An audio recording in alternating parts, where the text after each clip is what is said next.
Hello, नमस्कार, प्रणाम, दुआ सलाम, केम छो, केड़ा हालचाल। मैं हूं डॉक्टर लोकेश। स्वागत करता हूं आप सभी का wifi study UGC net Hindi channel पर। प्यारे साथियों, चैनल को सब्सक्राइब करके बेल आइकॉन को प्रेस कर दीजिए। आज की क्लास बहुत ही शानदार, जानदार, धमाकेदार, एनर्जेटिक होने वाली है, क्योंकि आप सभी को पता है कि पिछली क्लास में मैंने आपको उपन्यासों के क्वेश्चन करवा दिए थे, एमसीक्यूज करवा दिए थे, पीवाईक्यूज करवा दिए थे। आज हम एमसीक्यूज ऑफ कहानी करने वाले हैं। जी हाँ साथियों, मैंने आपको उपन्यास का फुल कॉन्सेप्ट पढ़ा दिया था पहले, और कहानियों का भी फुल कॉन्सेप्ट पढ़ा दिया था। आज हम एक रिवीजन करेंगे और आप लोगों का एक तरीके से टेस्ट है। आप लोग क्या करना है, प्री रिकॉर्डेड वीडियो है, तो आप ये मत कहना कि सर हमारा रिप्लाई नहीं कर रहे हैं। आप लोग ऐसा करना कि जो भी मैं सवाल आपसे कर रहा हूं उसका आपको नीचे कमेंट्स में आंसर करते हुए चलना है, ताकि मैं बाद में देख लूंगा भाई कौन सा अपना दोस्त सबसे आगे पहुंचा है। प्यारे साथियों, सबसे पहले जो नए छात्र हैं उनको अपना परिचय दे देता हूं कि साथियों, मेरा नाम डॉक्टर लोकेश कुमार मीणा है।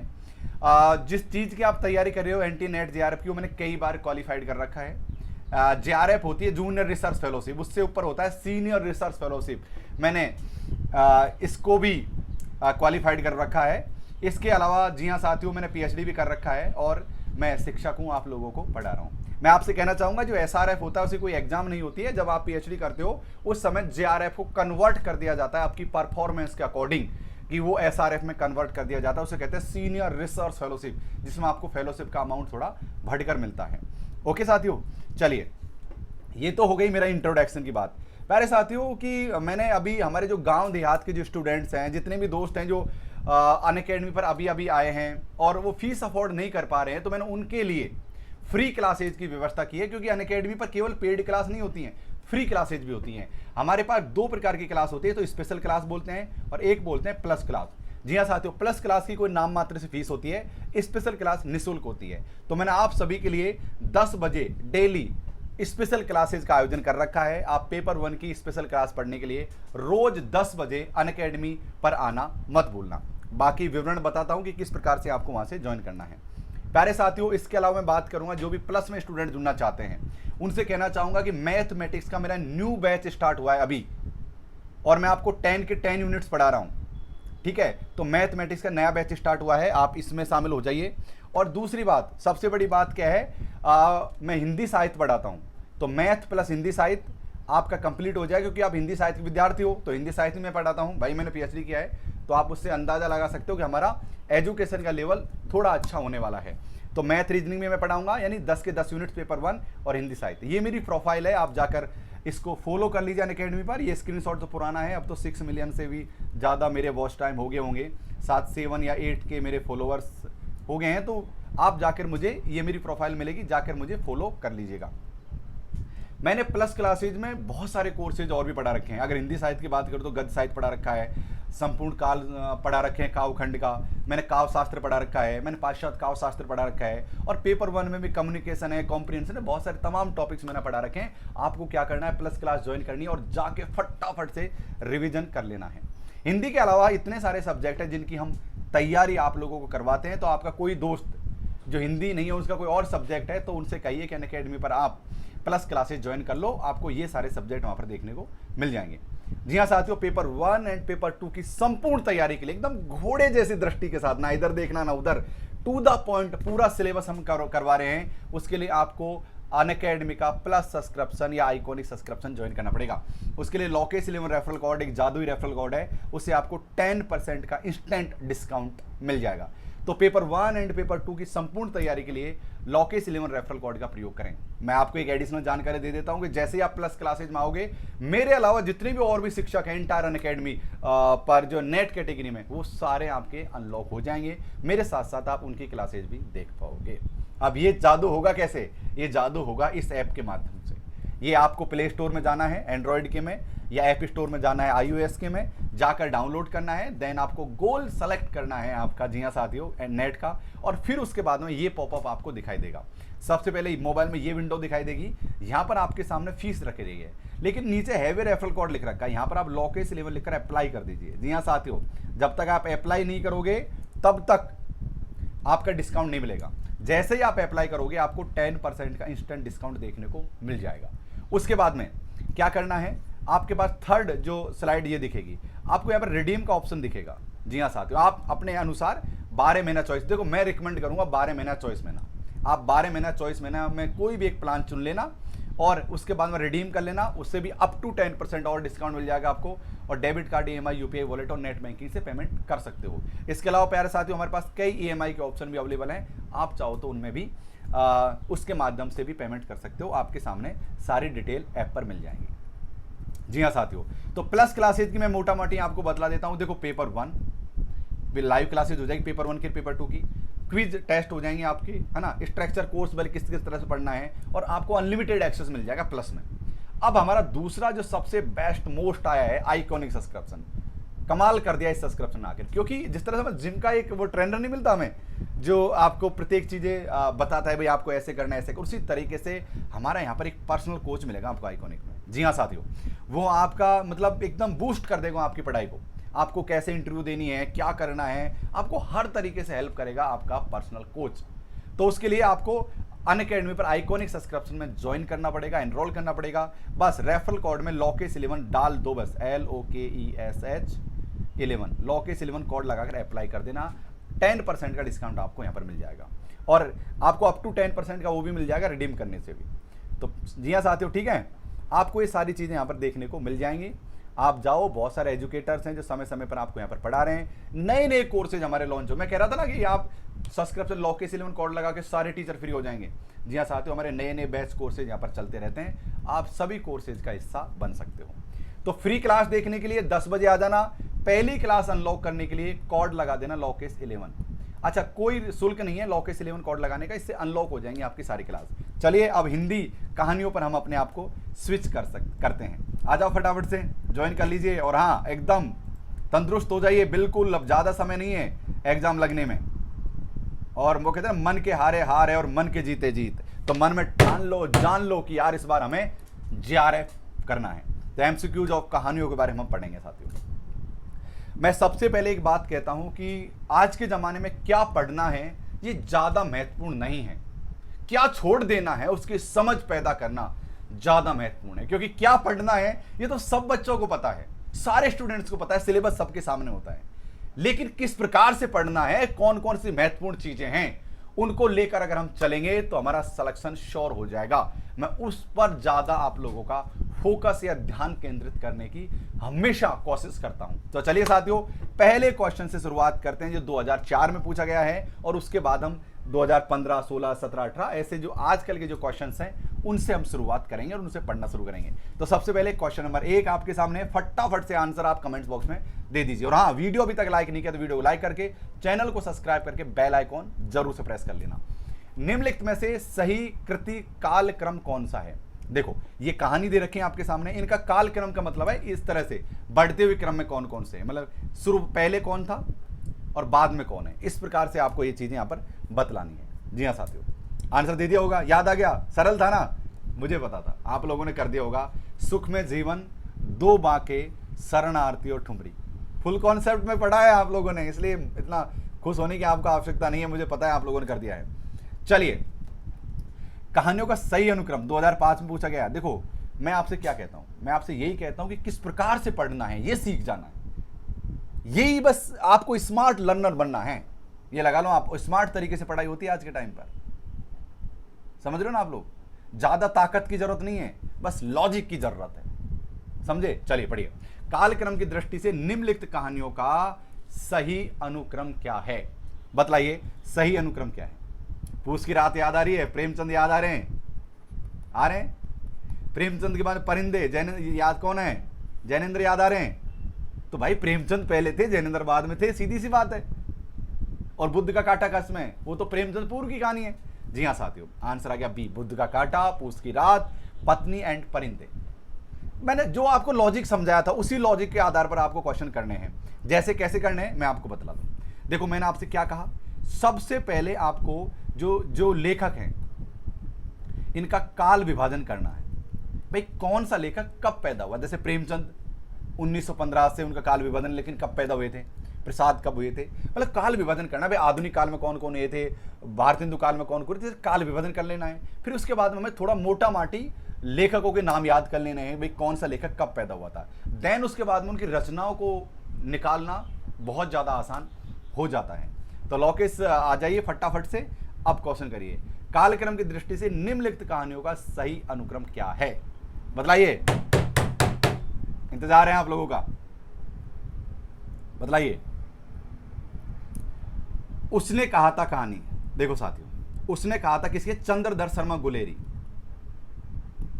चंद्रधर शर्मा गुलेरी जिसको कहते हैं, धर्मा शर्मा गुलेरी से की है। कब लिखी गई थी? 1915 में। कब लिखी गई थी? 1915 में। इस कहानी के बारे में विशेषता बतला दूं, ये हिंदी साहित्य की पहली ऐसी कहानी है जिसमें फ्लैशबैक पद्धति का प्रयोग किया गया। जी हाँ साथियों, पहली ऐसी कहानी है गुलेरी जी की जिसमें फ्लैशबैक पद्धति का प्रयोग किया गया था। अब ये पहली कहानी क्यों सी है? क्योंकि बहुत से ऐसे साहित्य इतिहासकार हैं जिन्होंने उसने कहा था कहानियों को पहली कहानी माना है। जी हाँ साथियों, उसको पहली कहानी माना है। इसलिए उसने कहा था कफन तो प्रेमचंद के, तो आप जानते हो 1915 से लेकर 1936 तक का समय किसका है? प्रेमचंद का है। तो प्रेमचंद के रोज और यही सच है, यही सच है। बहुत शानदार कहानी है, यही सच है।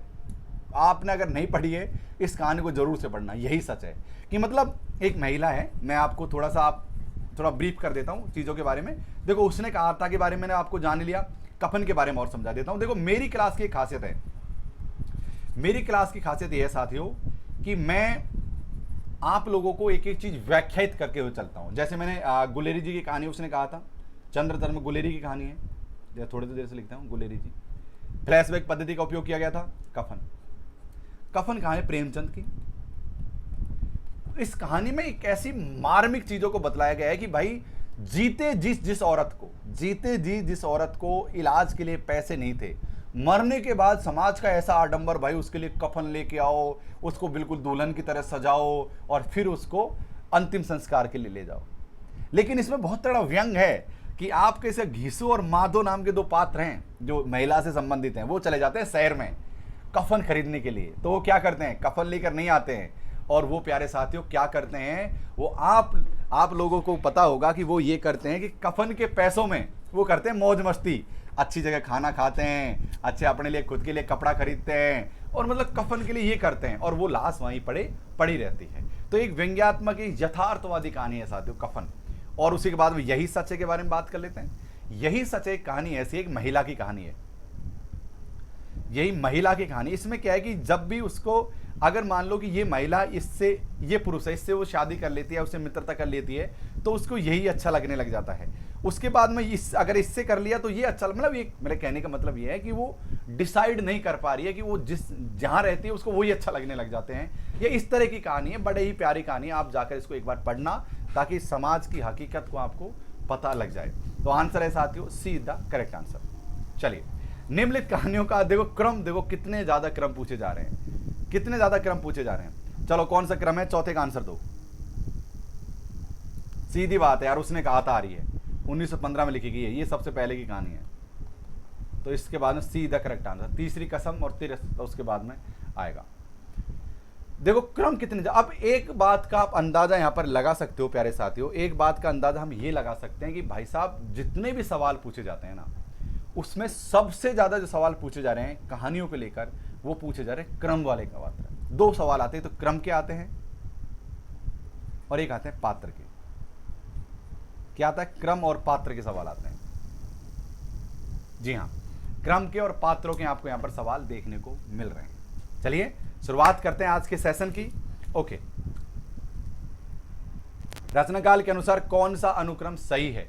बतलाइए साथियों, कौन सा अनुक्रम आपको यहां पर सही नजर आ रहा है? बतलाइए।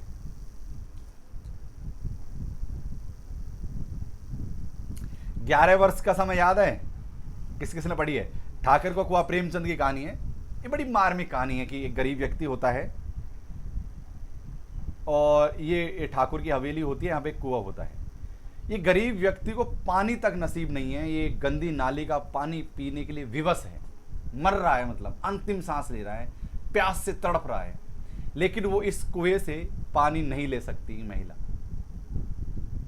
जब वो कुएं जैसे तैसे करके प्रयास करके कुएं पर पानी लेने जाती है, तो जो हम कुएं के अंदर वो डालते हैं ना, वो पानी लेने के लिए बाल्टी इस टाइप का, तो जब वो भर जाती है ना, ये बट आवाज आती है भरने की, तो उससे ऐसा लगता है कि ठाकुर साहब के यहाँ पर कोई जाग गया है, तो रस्सी बाल्टी सहित कुएं में गिर जाती है। महिला नहीं गिरती, मतलब बाल्टी सहित रस्सी गिर जाती है और वो बिना पानी लेकर आ जाती है, और जब तक वो देखती है कि इस कहानी का जो नायक है यहाँ पर गंदा पानी पी रहा होता है। तो मतलब एक बहुत ही मार्मिक कहानी है जो पहले की चीज़ों को दर्शाती है कि किस तरीके से छुआछूत और भेदभाव समाज में व्याप्त था। ये ठाकुर का कुआं कहानी पढ़ोगे तो आपको इजीली समझ आ जाएगी। तो ये प्रेमचंद ने क्या किया? प्रेमचंद एक ऐसे कहानीकार थे जिन्होंने गरीब, मजदूर, किसान, इन सब की दलित, इन सब की जीवन को, इन सब की समस्याओं को सबके सामने उतार कर देखा। तो आंसर क्या है साथियों? Answer be the correct answer. चलिए, ये बहुत ही शानदार क्वेश्चन हो सकता है आपके लिए। ये आधुनिक काल के सभी रचनाकार हैं। क्वेश्चन नंबर 7 को करिए कि निम्नलिखित कहानियों को उनके कहानियों के साथ सुमिलित कीजिए। करिए, सुमिलित कीजिए। देखो, आपको सबसे पहले ऐसे सवालों के लिए क्या करना पड़ेगा? कोई भी ऐसा बिंदु यहां पर ढूंढना पड़ेगा जो आपसे आता हो, और देन उसके बाद में आपको इनको मिलान कर लेना है।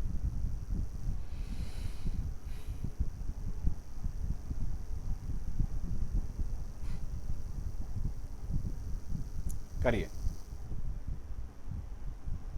हाँ बाबा करिए। क्वेश्चन नंबर 7 का सही आंसर है साथियों ए। ये मैंने कैसे किया है? ये मुझे मान लो कि मैंने यहां पता लगा लिया, ये जो राजेंद्र यादव है जिनकी मृत्यु हुई थी 2013 में, आपको बता दूं, है ना, राजेंद्र यादव के साथ साथ हुए थे ओम प्रकाश वाल्मीकि। ओम प्रकाश वाल्मीकि जिनकी झूठन कहानी है, झूठन आत्मकथा है। एक एक चीज मैं व्याख्या करके चलता हूं मेरी क्लास में। ओम प्रकाश राजेंद्र यादव बहुत अच्छे साहित्यकार थे। उन्हीं के साथ ही उनके आसपास कुछ दिनों में ही ओम प्रकाश वाल्मीकि जो एक दलित साहित्यकार थे, उनकी मृत्यु हो गई 2013 में ही। और जिन्होंने झूठन नाम की एक बहुत ही जीवंत, जिसे कहते हैं, आत्मकथा लिखी है। तो आप चाहो तो उनको पढ़ सकते हो। तो राजेंद्र यादव ने लिखा था जहां लक्ष्मी कैद है। तो मैंने ये लगा लिया कि भाई साहब तीसरा में आपको एक नजर का आ रहा है, तो ये आ गया, या तो आंसर हमारा ए सही या हमारा डी सही। और देन उसके बाद मैंने डिसाइड कर लिया कि हमारा आंसर ए सही होने वाला है। कृष्णचंद्र परसाई, आपको पता है कृष्णचंद्र ने क्या ऐसा, जो जामुन के पेड़। हरिशंकर परसाई 5 रुपए की आजादी। और कमलेश्वर का कैसा था, राजा निर्बंसियां। ये राजा निर्बंसियां ज्यादा महत्वपूर्ण कहानियों में से एक है। प्रकाशन काल की दृष्टि से निम्नलिखित कहानियों का सही अनुक्रम लिखिए। प्रकाशन काल की दृष्टि यानी कौन सी पहले छपी, देन उसके बाद में कौन सी छपी, उसके आपसे आपको प्रकाशन काट रहे हैं। चलिए बताइए प्यारे साथियों। दुलाई वाली, इसको पहली कहानी भी माना जाता है। आंधी, पाजेब, यारों के यार। मैं कई बार हर कहानी से नहीं कर, पहली कहानी, जैसे दुलाई वाली को पहली कहानी माना जाता है, और उसने कहा था वो पहली कहानी माना जाता है। अरे भाई, एक ही है पहली कहानी, लेकिन अलग अलग साहित्य इतिहासकारों, नगेंद्र किसको पहली कहानी मानते हैं, शुक्ल जी किसको पहली कहानी मानते हैं, बच्चन जी किसको पहली कहानी मानते हैं। तो आप समझ सकते हो। तो हर व्यक्ति ने कौन कौन सी को पहली कहानी माना है, इसलिए उसको हम पहली कहानी ही मानकर चलते हैं। कालखंड की दृष्टि से निम्नलिखित कहानियों का सही अनुक्रम क्या है? सीरियसली गाइस, हमेशा जो सबसे ज्यादा क्वेश्चन पूछे जा रहे हैं, आप देख लो 2005 से 2010 आ गया है, लेकिन हमसे क्रम से बार बार सवाल हमसे पूछे जा रहे हैं। इसलिए हमको क्रम वाले क्वेश्चनों को जरा ठीक ढंग से याद कर लेना है। चलिए, कालक्रम की दृष्टि से कहानियों का सही अनुक्रम क्या है, लिखिए। बतलाइए, कहानियों का सही अनुक्रम क्या है, लिखिए।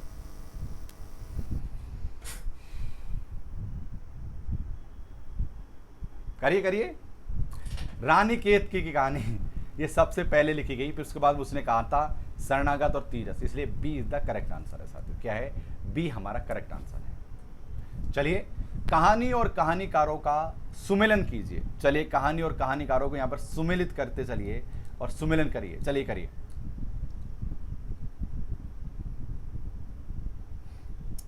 बतलाइए, पाजेब से कर लो, पाजेब से।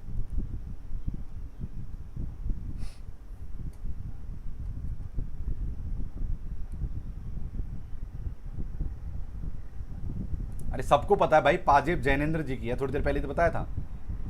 उसमें क्या होता है, एक बच्चा होता है और एक बच्चा होता है और उसकी बुआ होती है। तो बुआ पाजेब लेकर आती है। तो यहाँ पर क्या, पाजेब छोटी गुड़िया के लिए पाजेब ना गुम हो जाती है। तो इसका जो आरोप लग जाता है एक बच्चे के ऊपर, और एक छोटा सा बच्चा होता है उसके ऊपर वो किस प्रकार से दबाव झेलता है और एक बाल मन पर क्या बीतती है जब उसके साथ जाति की जाती है। तो ये सब मार्मिक दृष्टि से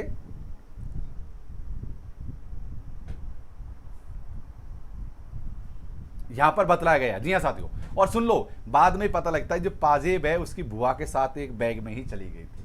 तो बड़ी मार्मिक कहानी है पाजेब, आप जरूर से पढ़ना। ये जैनेंद्र की कहानी है। मैं आपको फिर से बता दूं, जो जैनेंद्र है उनको पर मनोविश्लेषणवाद का प्रभाव है, यानी फ्रायड का, सिगमंड फ्रायड का उनको पर प्रभाव देखने को मिलता है। इस कहानी पर नहीं है, बट और रचनाओं पर देखने को मिलता है। सदगति, इसको कौन भूल सकता है साथियों? सदगति को कौन भूल सकता है? प्रेमचंद की सदगति है। बिसाती प्रसाद, दो बांके भगवत चरण वर्मा और पाजेब जैनेंद्र जी। ये सारी कहानी बहुत महत्वपूर्ण है साथियों। चलिए, कितने सवाल सही हो गए अब तक आप लोगों के? कम ऑन गाइस, कितने सवाल सही हो गए? नीचे कमेंट्स करके बताइए। और सुनिए, मुझे अनअकैडमी पर doctor DRLOKESH doctor Lokesh KUMARMEENA इस नाम से फाइंड आउट कर लीजिए। मुझे डॉक्टर लोकेश कुमार मीणा के नाम से सर्च करते हुए अनअकैडमी पर फॉलो कर लीजिए। रोज 10 बजे पेपर 1 की वहां पर फ्री क्लास होती है, स्पेशल क्लास होती है। इनमें नई कहानी आंदोलन के प्रारंभकर्ताओं में कौन नहीं है?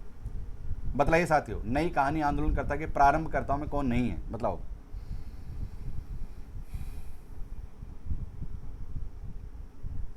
बताइए। देखो साथियों, कमलेश्वर हैं, नए हैं, यादव हैं, मोहन राकेश, लेकिन ज्ञान रंजन नई कहानियों के प्रारंभकर्ताओं में नहीं है। चलिए, ये महत्वपूर्ण क्वेश्चन है कि निम्नलिखित में से कौन सा कहानीकार ग्रामीण चेतना का नहीं है? तो ग्रामीण चेतना का कौन सा कहानीकार नहीं है? ध्यान से पढ़िए। बात ग्रामीण चेतना की होती है, बात वहीं आ जाएगी घूम फिर के। जैसे बहुत से राइटर नहीं तो बिल्कुल ग्रामीण, मतलब एकदम अंचल का चीजें लिखते हैं। चलिए, क्वेश्चन नंबर 14 नहीं है, पर ध्यान रखिए, ये छोटी छोटी गलती मत करना आप लोग। चलो फटाफट से गाइस, शाबाश। निम्नलिखित में से कौन सा कहानीकार ग्रामीण चेतना का नहीं है? 14 का सही आंसर आपको देना है, और वह निर्मल वर्मा, जबकि तीनों हैं। निर्मल वर्मा ग्रामीण कहानीकार ग्रामीण चेतना का नहीं है। चलिए साथियों, क्वेश्चन नंबर, मैं अभी कुछ अच्छा क्वेश्चन लेके आऊंगा और आप लोगों को मैं क्वेश्चन करवाने वाला हूं। क्वेश्चन नंबर 19 कि सुमेलित करना है सूची 1 एंड सूची 2 को। सुमेलित करिए, कहानीकार और कहानीकारों के नाम को सुमेलित करिए। बताइए। शाबाश चलो। ये प्री रिकॉर्डेड वीडियो है, तो आप ये मत सोचना कि सर हमारे कमेंट्स के रिप्लाई क्यों नहीं कर रहे हैं। आपको सिर्फ कमेंट करने हैं सवालों के। चलिए, 19 का आंसर दीजिए।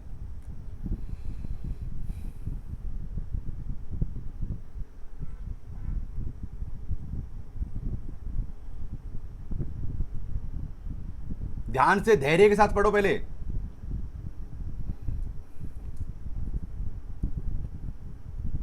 हो गया? हो गया, ठीक है। D is the correct answer साथियों। किस किस का सही मिला है? डी करेक्ट आंसर है। लाल पान की बेगम, फर्निशनाथ रेणु, एक औरत की जिंदगी, रामदास मिश्र, लंदन की एक रात, निर्मल वर्मा, और शव यात्रा, क्या साथियों? शव यात्रा है श्रीकांत वर्मा की कहानी है।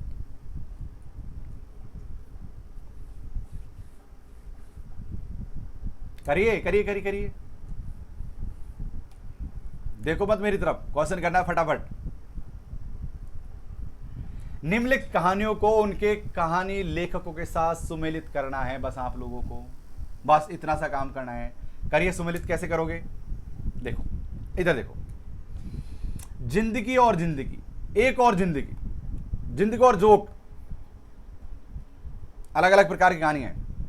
20 का सही आंसर देना है आपको। चलिए, आप लोगों ने आंसर देख लिया? जी हाँ साथियों, एक द करेक्ट आंसर। जिंदगी, एक और जिंदगी, मोहन राकेश, सर्पदंश, रामदास मिश्र, शरणागत, वृंदावनलाल वर्मा, और विपात्र, मुक्तिबोध। क्या साथियों? मुक्तिबोध। चलिए, क्वेश्चन नंबर 21 का आंसर दीजिए साथियों। दीजिए क्वेश्चन नंबर 21 का, निम्नलिखित रचनाओं को उनके दोहरे शीर्षकों के साथ सुमिलित कीजिए।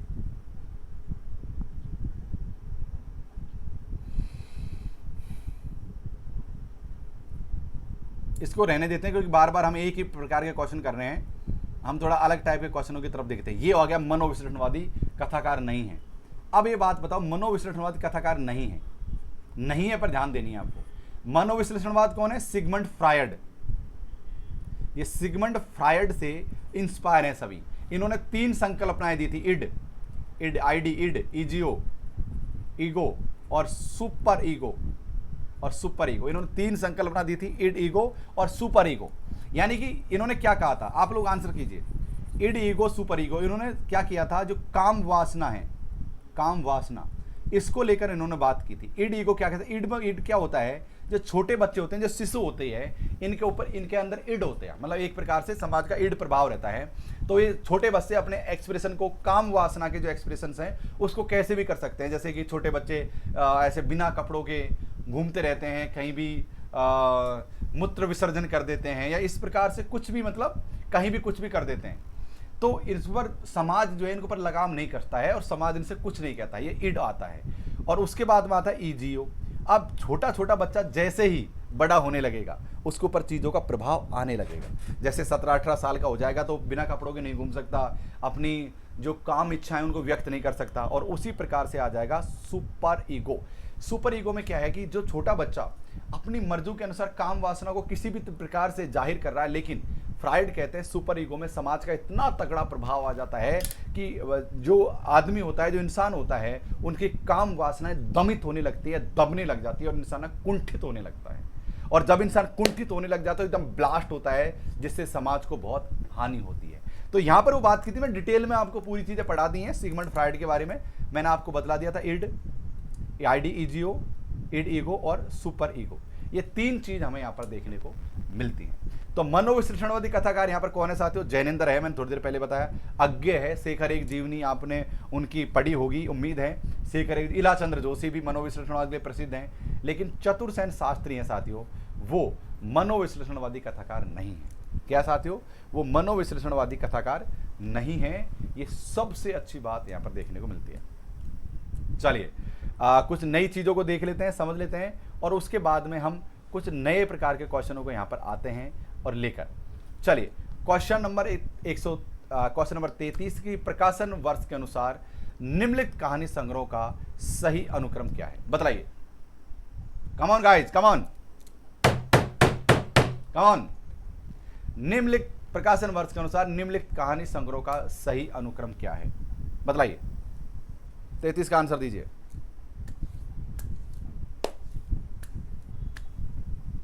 पढ़ो, पहले ढंग से पढ़ो।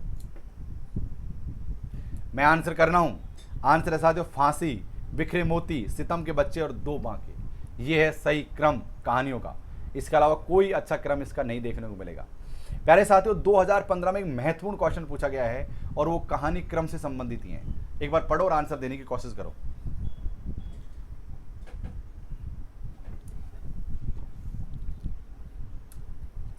कर लिया? अरे शाबाश मेरे चेलो, अरे आप तो कमाल धमाल हो, आपकी बात ही अलग है। जय हो, जय हो। चलिए, रचना काल के अनुसार कहानी संग्रह का सही अनुक्रम है, क्या अनुक्रम है सही? 35 का आपको सही आंसर देना है। एक धनी व्यक्ति का बयान, तेरे प्रतिरूप, भूख के 3 दिन और सतह से उठता आदमी, इज द करेक्ट आंसर। जन्म काल के आधार पर क्रम ढूंढना है। देखो, इतने टाइम से तो हम कहानियों के क्रमों के बारे में बात कर रहे थे, अब हम कहानीकार, जो उपन्यासकार जो 2 हैं, उनके बारे में हम बात करेंगे। तो कथाकारों का जन्म काल के आधार पर सही क्रम क्या है साथियों? पहला साथियों, विष्णु प्रभाकर, धर्मवीर भारती, मनु भंडारी एंड नरेंद्र कोहली। ये क्रम है। सबसे पहले विष्णु प्रभाकर पैदा हुए थे, फिर उसके बाद में धर्मवीर भारती, मनु भंडारी एंड नरेंद्र कोहली। ये इस प्रकार से साथियों इनका क्रम आपको यहाँ पर देखने को मिलता है। चलिए कुछ अच्छे क्वेश्चन देख लेते हैं। प्रकाशन वर्ष के आधार पर जयशंकर प्रसाद की कहानी संग्रह का सही क्रम क्या है? ये 2016 में नेट के एग्जाम में पूछा गया है कि प्रकाशन वर्ष के आधार पर जयशंकर प्रसाद के कहानी संग्रह का सही अनुक्रम है। बतलाइए क्या है सही अनुक्रम। 38 का आपको सही आंसर देना है।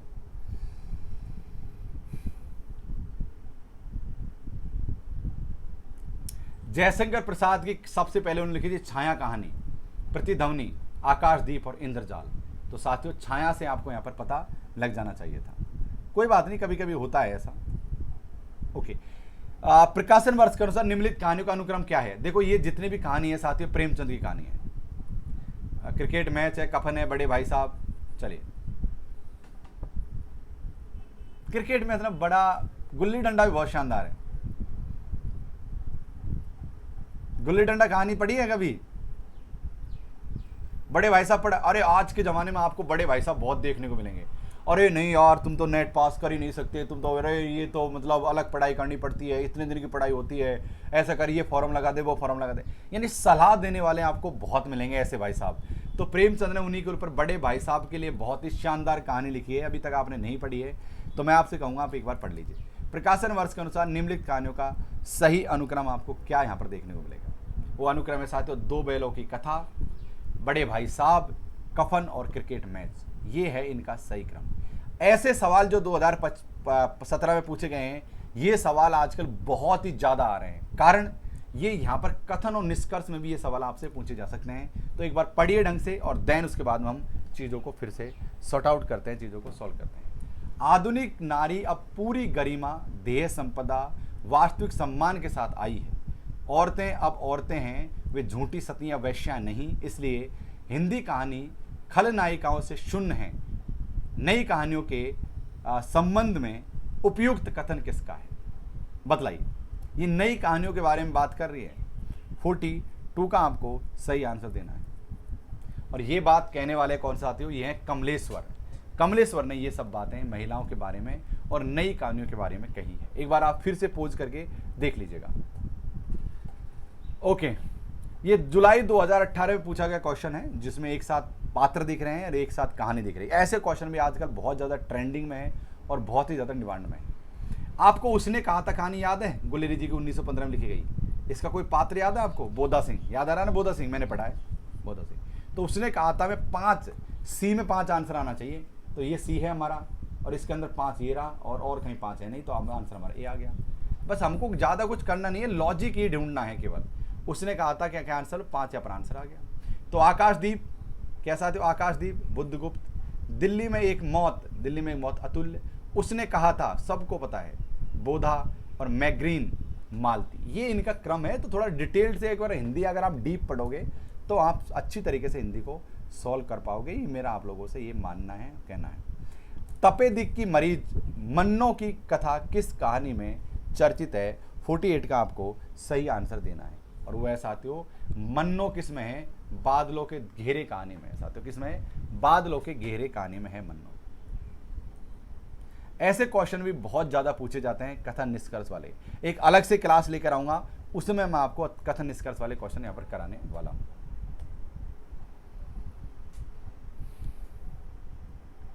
देखो कहानियों के बीच में से कथन भी इन्होंने उठा लिए हैं। अब इसका मतलब है कि आपको कहानियों को थोड़ा डीप पढ़ना पड़ेगा। कहानियों में अंदर से जो कथन होते हैं जो आप लोगों के, उनको भी ये एग्जाम में पूछने लग गए हैं। तो आप लोग अंदाजा लगा लीजिए किस प्रकार सा पेपर आपका 2019 में बन सकता है। तीसरी कथन कहानी में गाड़ीवान ने कौन सा सामान न लादने की कसम खाई थी? गाड़ी चालक ने, कि मैं कौन सा सामान है जिसको नहीं रखूंगा। और वो है साथियों दुल्हनिया की डोली। 54 में क्या है साथियों? 54 में बी। दुल्हनिया की डोली को कभी भी अपनी गाड़ी में नहीं ले जाएंगे और कोई भी काम आप वो कर सकते हैं, बस दुल्हनिया की जोड़ी नहीं। ओके, आजकल ऐसे क्वेश्चन बहुत ट्रेंडिंग में है कि कहानी इतिवृत्त ही तो है, यानी उसमें स्थिति से अत्यंतर अर्थात जीवन गति होनी चाहिए। काल का कुछ स्पंदन, कुछ तनाव अनुभव हो, वही तो कहानी का रस है। कहानी के इस विषय में उपयुक्त कथन किस लेखक के हैं? आपको 55 का यहाँ पर सही आंसर मेरे प्यारे साथियों आपको देना होगा। और वो सही आंसर क्या है साथियों? जैनेंद्र कुमार। क्या साथियों? Jainendra Kumar is the correct answer. Okay, तो ये रही आज की कहानी का पूरा लेखा जोखा जो मैंने आपको बतला दिया है। बस आपको कुछ नहीं करना है, यहाँ भी इस यूट्यूब चैनल पर डेली आना है, और अनअकैडमी पर भी मैंने आप लोगों के लिए शानदार जानदार फ्री ऑफ कॉस्ट क्लासेज का निर्माण कर रखा है, जिसमें मैं हिंदी साहित्य भी मैंने पढ़ाना शुरू किया है। 3 बजे 3 PM तक मैं हिंदी पढ़ाऊँगा, और 10 AM मैं आपको पेपर 1 पढ़ा रहा हूँ। तो आ जाइए अनअकैडमी ऐप को डाउनलोड कर लीजिए। मैं अपने बारे में बतला दूँ, भाई साहब मेरा नाम डॉक्टर लोकेश कुमार मीणा है। जो नए स्टूडेंट हैं उनको बतला रहा हूँ, कई बार JRF की एग्जाम उत्तीर्ण कर रखी है, SRF कर रखा है, PhD कर रखी है, और मेरा रेफरल कोड है लोकेश 11, ध्यान रखना।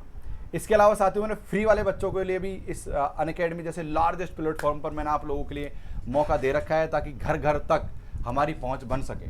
जो फीस अफोर्ड नहीं कर पा रहे, ग्रामीण क्षेत्रों में रह रहे हैं, उन सभी के लिए मैंने पेपर 1 के कोर्स को करवाने का विचार किया है। तो डेली 10 बजे कोर्स होता है अनअकैडमी ऐप पर, आपको डेली वहाँ पर आना पड़ेगा। मैं हिंदी साहित्य फ्री क्लासेज के अलावा पेड क्लासेज भी पढ़ाता हूँ। नया बैच चल रहा है मेरा मैथमेटिक्स का, आप जाकर इसमें एक बार यहाँ पर एनरोल कर लीजिएगा।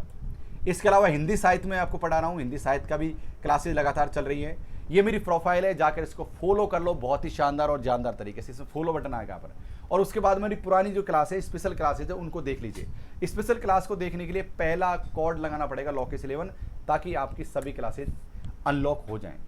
मैंने स्पेशल क्लास के अलावा प्लस में बहुत सारे अलग अलग टॉपिक्स पढ़ा रखे हैं, जैसे हिंदी साहित्य के मैंने कई सारे टॉपिक पढ़ा रखे हैं। सबको सब मैंने सिलेबस को यहाँ पर कवर करवा रहा हूँ। तो आप आइए अनअकैडमी पर और प्लस क्लासेज को ज्वाइन जरूर से कर लीजिए। हिंदी के अलावा हम इतने सारे सब्जेक्ट हैं जिनकी भी तैयारी करवाते हैं प्यारे साथियों। हिंदी के अलावा तो आपने दोस्तों से बोलिए कि अनअकैडमी को फटाफट से ज्वाइन कर लीजिए। तो पेपर 1 एंड पेपर 2 की संपूर्ण तैयारी के लिए कहीं भटकना नहीं पड़ेगा। आपको लोकेश 11 रेफरल कोड का प्रयोग करते हुए 10% का डिस्काउंट उठाते हुए सब्सक्रिप्शन को ज्वाइन कर लेना है। आइकॉनिक और प्लस दोनों प्रकार के सब्सक्रिप्शन हमारे पास हैं। तो आपको क्या करना पड़ेगा, आपको ऐप डाउनलोड करना पड़ेगा अनअकैडमी का, और इसके बाद में आपको गोल सेलेक्ट करना पड़ेगा। देन उसके बाद में ध्यान से देखो, ये वाला पॉपअप सबसे पहले खुल कर आएगा मोबाइल में। मैंने मोबाइल का PDF इसलिए लगाया था कि आपको समझ लगे। यहाँ पर कुछ फीस दिखाई दे रही है, लेकिन आपको यहाँ पर लोकेश 11 रेफरल कोड लगाकर अप्लाई अगर आप कर देते हो तो आपको 10% का इंस्टेंट डिस्काउंट मिल जाएगा। और उसके बाद में यहाँ से 12 महीना 24 महीने पर कोई क्लिक वो कर लीजिए, एनरोल कर लीजिए, और उसके बाद रिडीम कर लेना। Debit card, EMI, UPI, wallet, net banking के माध्यम से आप पेमेंट कर सकते हो। बड़ा ही आसान तरीका है।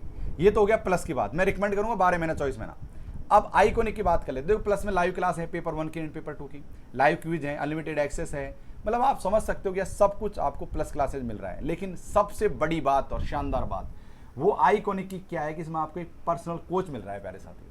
जी हाँ, क्या मिल रहा है, आपको एक पर्सनल कोच मिल रहा है, जो आपको एकदम जिम का ट्रेनर नहीं होता उस तरीके से प्रत्येक चीज़ें आपको गाइड करेगा। कैसे पढ़ाई करनी है, कैसे पढ़ाई में और बूस्ट लेकर आना है, सारी चीज़ें आपको यहाँ पर देखने को मिलेगी। इंटरव्यू की तैयारी कैसे करते हैं, तो ये सब क्लासेज आपको यहाँ पर देखने को मिल जाएंगे।